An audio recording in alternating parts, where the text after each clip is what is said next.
Silksong can be a challenging game, and if you've played the first Hollow Knight, then you know there are tons of bosses to defeat. So, we here at Direct Gaming want to show you how to take on Moorwing. This video will cover the following. First, let's take a quick look at what I'm bringing into the battle, like crests, the items attached, and so on. Then we are going to cover how the boss moves around, the attacks to look out for, and of course, how to counter each one. Then finally, a full run of the boss fight sped up a tad to show you how to use everything you have learned in real time. Timestamps below, let's get started. In terms of what I brought to the fight, there are two main things you might not yet have. First is Threadstorm. You get this in Greymoor on the right side of the map after you've completed this challenge room.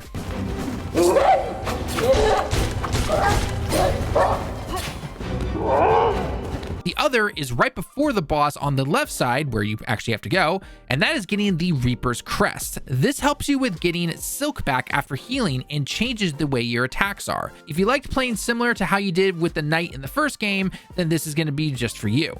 As a bonus, near where you get Threadstorm, you can also get the threefold pin, which can be very helpful for dealing damage at long distances. Now, you don't need this stuff to beat the boss or anything, but I would at least recommend getting the Reaper Crest, as it will help a lot, especially with getting more Silk if you're healing a lot. But with our loadout done, let's get on to the boss itself. Moorwing here will more than likely take a few tries. Been seeing a lot of comments online about how this boss is really giving people some trouble. So let's go over how it moves and what you can do to make this easier, especially if you went right first and did the battle room where you fought all the birds. Damn, I absolutely hated that room. Moorwing has three major attacks at the start that can trip you up if you're not paying attention.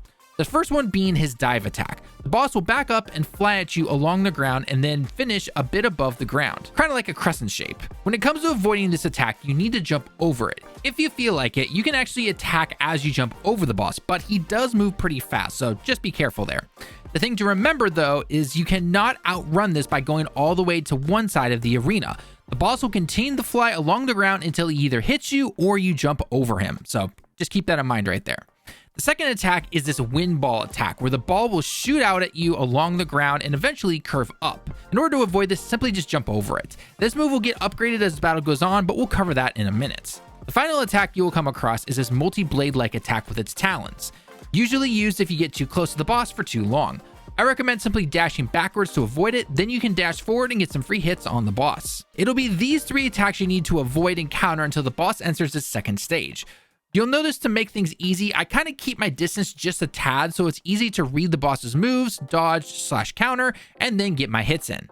I even got into a habit of saying things like jump, hit, move as it got easier to read its movements. Just going for one attack sometimes is a great way to make things easy on you and make sure you don't get hit.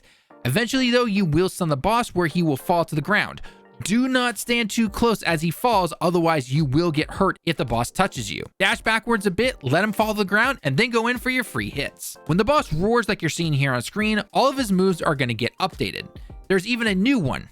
When you see the boss point its head towards the ground, it will actually throw two of those wind balls at you.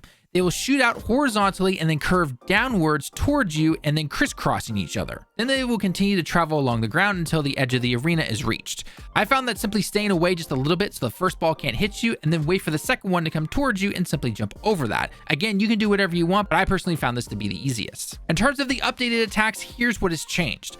Dive attack at the ground now has an air ball after the attack originally finishes. This means no rushing into attack after you jump over the boss until that second attack is absolutely finished. The normal air ball is now going to be two, where the first one will act the same, but a second one will shoot out and then curve up much sooner and loop back towards the boss and then into the ground, meaning you need to time your jumps, otherwise the second one will most likely hit you. The multi-hit talent attack is the only thing that does not change, so just do what you have done before up until now. Other than that, this is all that the boss will throw at you.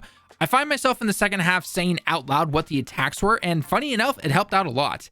This boss probably took me about 4 to 5 attempts to beat, so don't get discouraged if you die the first time. Oh, and if you need to heal, get to one side of the arena as the boss is finishing up an attack to avoid any damage. Remember, if you try to heal and the boss hits you, you lose your silk and the heal. Also, when you do your heal, try to time it so that you can actually get some hits on the boss, especially if you're using the Reaper's Crest, so you can get a lot of silk back faster. Stun the boss 2 more times and then continue to hit him until you finally finish the fight. And there we go, congrats on taking down the boss and finally getting to escape the Greymoor. Now, here's a full run of the boss fight, sped up a tad to show you how to use everything you have learned in real time.